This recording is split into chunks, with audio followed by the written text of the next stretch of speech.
자, 지금까지 이제 권익위원장으로 계시면서 있었던 여러 가지 얘기를 했다면 이제 후반부에 들어서서는 전현희가 누구냐?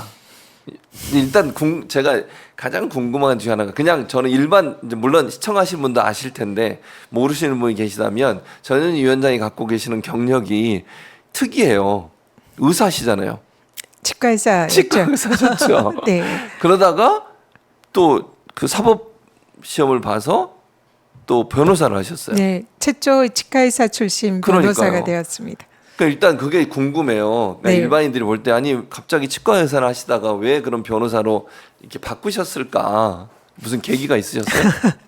제가 좀 어릴 때부터 이제 좀 네. 책을 많이 읽고 또 그 성장 과정이 그래서 그런지 좀 정의감이나 어릴 때부터 좀 지나치게 공적인 마인드가 좀 컸던 것 같아요. 예. 제가 지금 돌이켜 보면 예. 그래서 이제 부모님의 뜻대로 치과의사가 됐는데 예.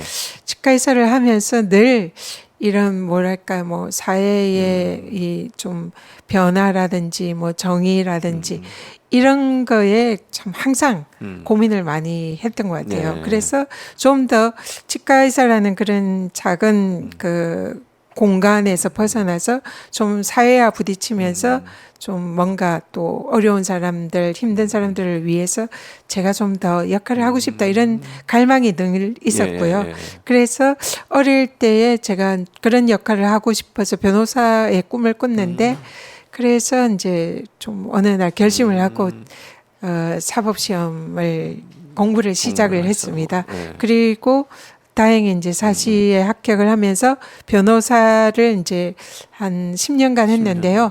변호사를 하면서 이제 제가 초기에 이 그 혈우병 환자 네. 아이들이 집단적으로 에이즈에 감염된 그 사건을 우연히 접하게 됐어요. 네. 근데 그게 제약회사의 혈우병 치료 제재에 의해서 그 혈우병을 치료하려고 맞은 약으로 부작용으로. 그게 네. 에이즈가 그 혈액 제제로 예. 그 혈우병 감염이 치료제를 되는 거죠. 만들거든요. 네. 그러니까 감염된 에이즈 환자의 피로 만든 혈우병 치료제 때문에. 치료제를 투약을 받고 아. 아이들이 예. 에이즈에 에이즈가 감염된 감염이 거예요. 그러니까 되는군요. 그 피해자가 수십 명인 거예요. 근데 이제 이 에이즈 환자들은 외부에 목소리를 못 내잖아요. 내죠. 그리고 숨기잖아요. 옛날엔 더 그랬어요. 예, 지금보다 그러니까 훨씬 우리 더. 애가 에이즈에 걸렸다. 애들이 예. 아기들이에요. 예. 그러니까 우리 아기가 에이즈에 걸렸다고 부모들 얘기 못하죠. 그리고 초등학교나 뭐 유치원에 가야 되는데 에이즈에 걸렸다 얘기 못하죠. 그리고 그게 외부에 알려질까봐 시시하고. 그렇죠. 그러니까 법적으로 문제를 삼거나 언론에 내거나 이런 걸 못하는 거예요. 그래서 제가 그걸 이제 어떻게 우연히 알게 돼가지고 네. 그분들 피해자들 가족들을 다 모시고 제가 이걸 좀 법적으로 제가 싸워드리겠다 이랬더니 다들 겁을 먹고 자기들 신분이 드러날까봐 안 하겠다고 하더라고요. 그래서 제가 엄청나게 설득을 하고 신분이 절대로 드러나지 않게 하고 그리고 그 모든 분들은 소송 자체나 법적 투쟁에 전혀 관여하지 않고 생각도 안 하고 계셔도 된다. 완전히 제가 100% 비밀 보안을 유지해드리겠다. 네. 그리고 좋은 차만 싸우겠다. 좋은 차만 대림 자격만 주시면 네. 제가 모든 거를 뭐 언론이라든지 뭐 검찰의 투쟁이라든지 법정 투쟁이라든지 제가 대리인 이름으로 좋은 차 하겠다 해가지고 그걸 이제 결국은 이제 끈질게 설득을 해서 네. 허락을 받아서 그를 이제 변호사 보수를 받지 않고 예. 무보수로. 사건이 엄청나게 방대해요. 그냥 그 기록만 의료 기록만 해도 진짜 몇 트럭분이 됩니다.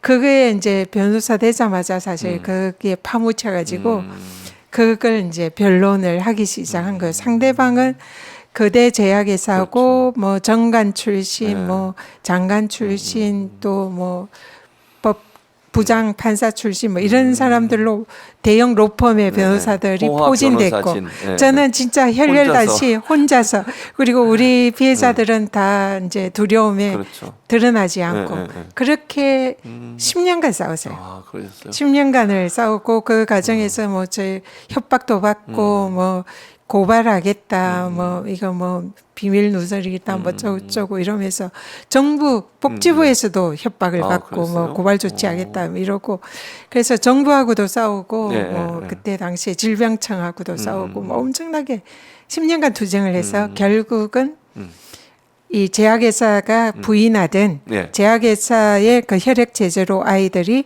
에이즈에 걸렸다. 이 인과관계를 밝혔습니다. 오. 대법원에서 예. 밝혀졌습니다. 아이고, 그렇게 고생하셨네. 10년간을 이제 예. 투쟁을 하다 보니 아 진짜 이 그때 당시에 국회도 많이 쫓아갔거든요. 이거를 좀 국회 의원들이 그 좀 국감에서 좀 예, 밝혀달라 얘기해달라. 이런 진실을 규명해달라. 예. 그래가지고 막 국회의원들 다 찾아다니고 있는데 정말 홀대받고 쫓겨나고 제가 변호사로서 예. 갔는데도 예. 그때 제가 결심을 그 과정에서 하게 됐어요. 아, 이 국회의 역할이 너무나 중요하구나. 그래서 국회에서 이런 거에 대해서 국민들의 억울함을 이렇게 귀담아 듣고 또 진상을 규명하고 법을 만들어준다면 보다 쉽게 되겠구나. 그렇죠. 이게 나 혼자 하는 게 이게 쉬운 게 힘들죠. 아니고 혼자서 세상을 바꿀 수는 없구나.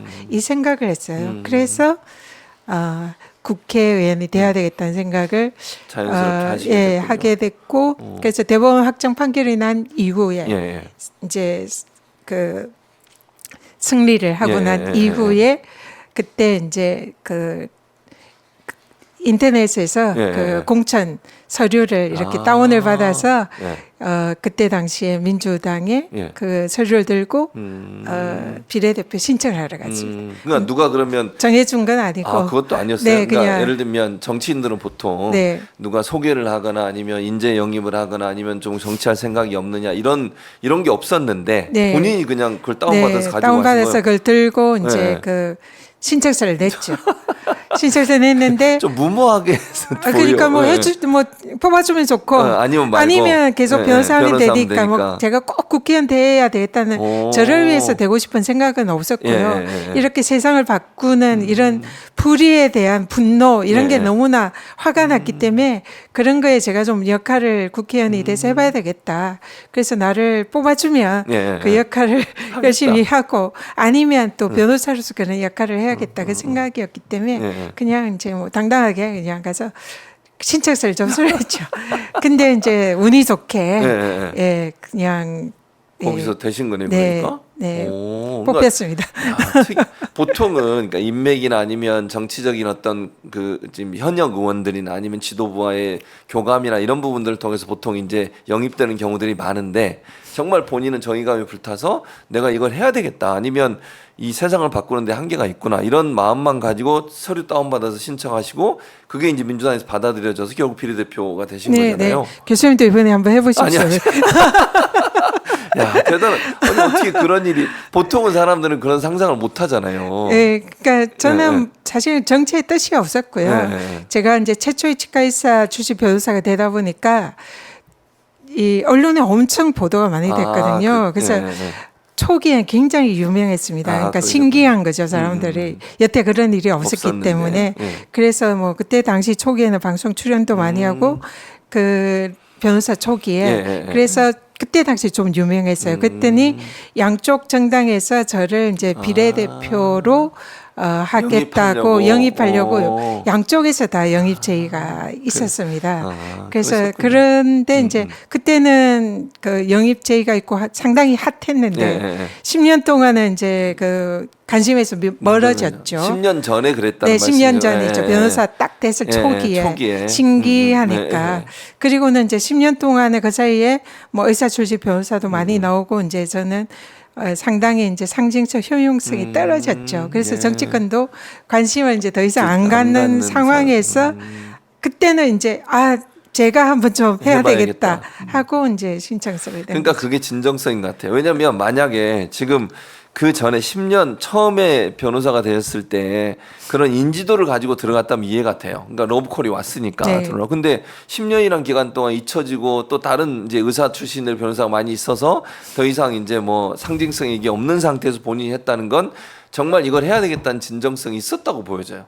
만약에 그 처음에 그랬다면 그거보다는 내 인기에 영합해서 어떻게 한번 해볼까 이런 생각이 들 수도 있을 텐데 그게 아니신 거잖아요. 그 당시에는 다 거절하고. 그때 제가 만약에 정치권에 입문했으면 그리고 그쪽으로 계속 당선되는 길만 걸어왔으면 지금 지금 한 몇 선이에요? 5선, 6선 하고 있었을 것 같습니다. 국회의장 하셔야 돼요.